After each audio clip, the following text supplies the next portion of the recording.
জুলাই আসলে আমাদের কাছে আবেগ, বাট ডক্টর ইউনূসের কাছে একটা বিজনেস ছিল।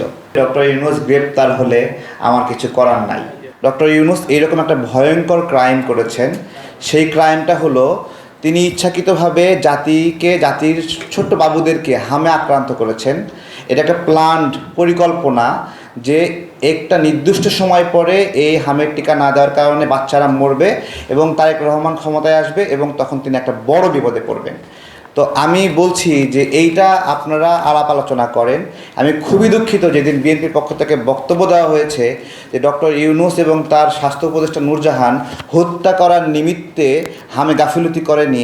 এই বক্তব্য দেওয়ার পরে আমি খুবই কষ্ট পেয়েছিলাম এবং মনে করেছিলাম যে আর বিএনপির পক্ষে আমি আর কথা বলবো না, এটা বলার আর প্রাসঙ্গিকতা নাই। আমি এতটুকু হতাশ হয়েছি। এত যে জুলাই জুলাই করে একটা ছবি করে দেখাতে পারবে ডক্টর ইউনূস কোনো আহত যোদ্ধা সিভিয়ার অবস্থায় আছে দেখা করতে গেছিল, একটা ছবি চাই, সিঙ্গেল ছবি, অথবা মারা গেছে চিকিৎসা নিতে নিতে মৃতদেহ দেখতে গেছে, একটা ছবি দেখাতে পারবেন কেউ?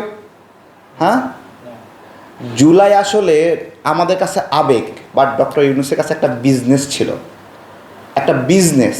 তো যা বিজনেস তা নিয়ে বলতে ইচ্ছা হয় না যে কি করব।